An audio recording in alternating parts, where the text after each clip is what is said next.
Yesterday, during the press briefing of a White House press secretary, Jen Psaki, there was a clarification about Joe Biden's tax plan. When Joe Biden said nobody earning under $400,000 a year will see an increase in taxes, did Joe Biden mean individuals earning up to $400K? Or did Joe Biden mean households earning up to $400K?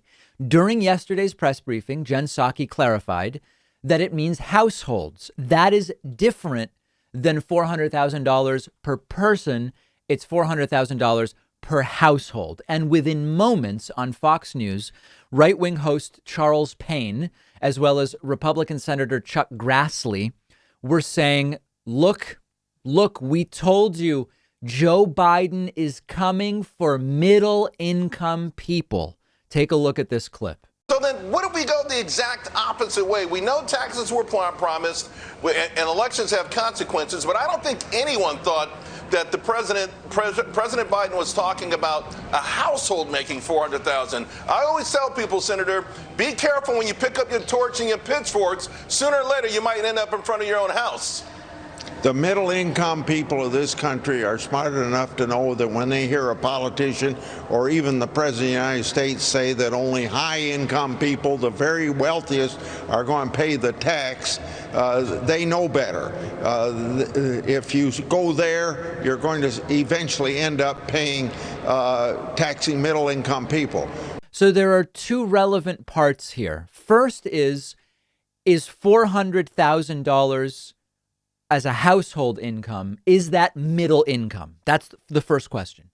The second question is, are these the folks we should be targeting for higher taxes? So when you say $400,000 for a household, that could be two people making $200K each. That could be someone makes $175 and someone makes $25. Could be, $350 and $50. Total $400,000.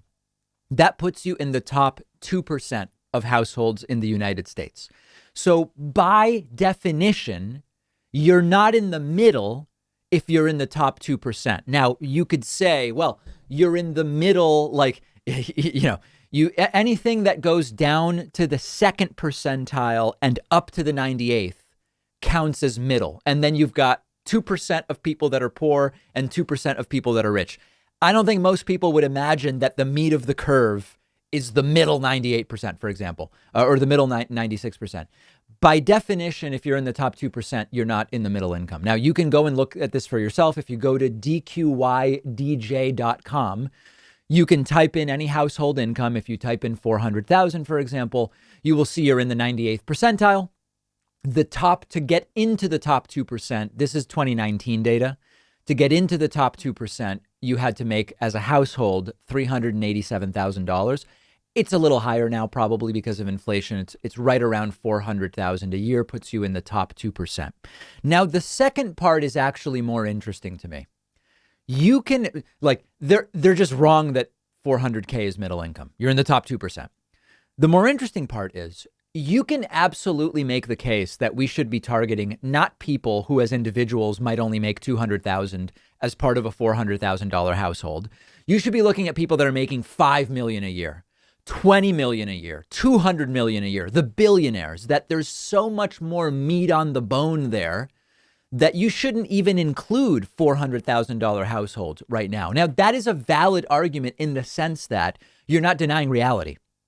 You're not saying 400K is middle income. No, 400K is still in the top 2%, but you should be targeting the top 1% or the top 0.5% or the top 0.2%.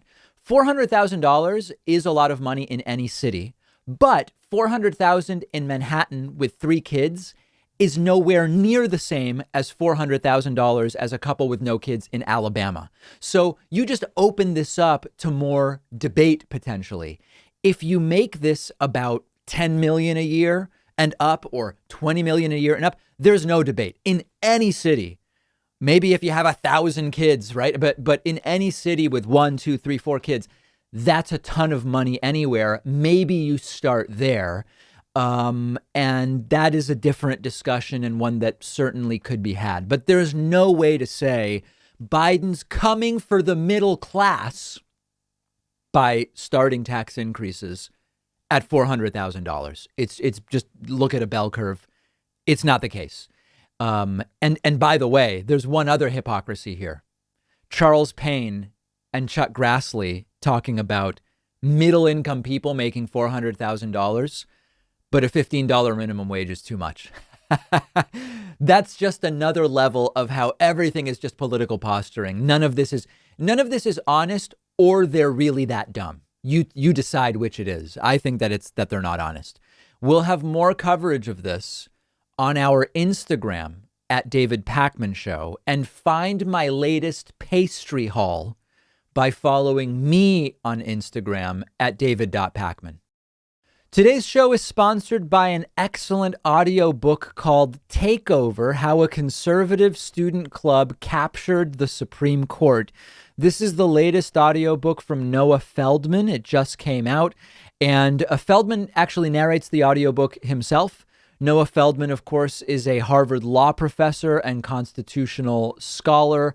You may remember him from his prominent role in Trump's impeachment #1. And the book Takeover looks at how the Federalist Society became the most powerful legal organization in the country. 6 of the 9 current Supreme Court justices are current or former members of the Federalist Society. And Takeover dives into what the organization is, what it stands for, its relationship with American politics.